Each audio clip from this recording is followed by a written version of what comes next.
Great. You. 812. Brian? All right, Jane. Anjem Choudhury is the British leader of Al-Mujahideen, a political group that advocates an Islamic State based on Islamic law. He's in London. Mr. Choudhury, good morning.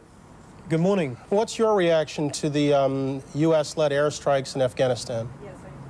I think that there's been condemnation right across the Muslim community to what took place last night.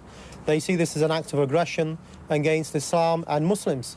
The American and the British government have said that they're targeting the Taliban, not Afghanistan, that they're fighting terrorism. However, the Taliban are Afghanistan, and they are Muslims. And what they are targeting, as far as Muslims are concerned, are those people who are legitimately struggling to liberate their land from occupation and liberate their land from the presence of foreign forces. But U.S. officials, as you know, have gone to great lengths to specify that this is not a war against Islam, that they are specifically targeting bases of the Taliban, and in fact dropped humanitarian supplies. Well, the evidence speaks for itself. The scholars in Pakistan sent a delegation to Afghanistan, and the Taliban agreed that they were willing to give Osama bin Laden up to a Sharia court to be tried if the evidence was provided. Now, you cannot violate the sanctity of a country on the basis of a presumptive evidence or on speculative evidence, and that is what is taking place here.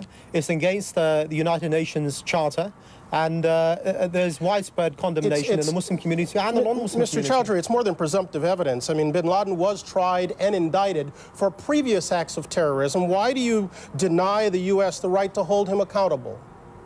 Well, what is taking place here is a witch hunt, in fact, against Islamic movements and scholars. We found that over the last 4 weeks, over 1,000 people have been arrested in Western countries, and even those people who have been named, among the 19 individuals who are named, 9 of them are living, perfectly normal lives in the Middle East. So I don't think that the evidence is all as strong as you might suggest.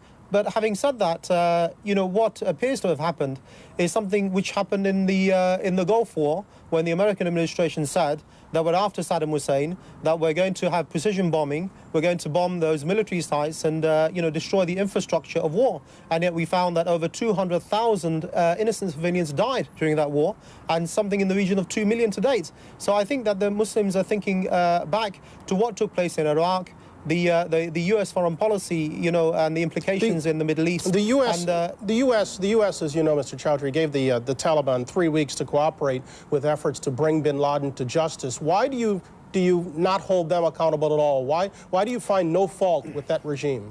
No, certainly justice needs to be done. What took place on the 11th of September was unacceptable. But the Afghanistan government have a right to all of the evidence so that they can assess that evidence, and then they can give up Osama bin Laden to a court in order to be tried for any crimes that are indictable. But I think that the American public should know that the way that the Muslims see this is in a long line or a long list of atrocities which the American government have committed. And it's not only the Muslims. We look to South Korea, we look to Cambodia, we look to Vietnam. Do you think Americans need now brace for further attacks on U.S. soil? Well, it's inevitable that there will be repercussions. We don't have anything against the American or the British public. Let's be very clear. This is something to do with the administration of the United States and those people who have allied in this attack. And there's a lot left to be desired here. You've got with you people like Putin and Vajpayee and people who are wanted for crimes and terrorist activities themselves. This is not going to go down well at all with the Muslims. We'll have to continue our conversation another time. Anjem Choudhury, thank you. You're welcome. It's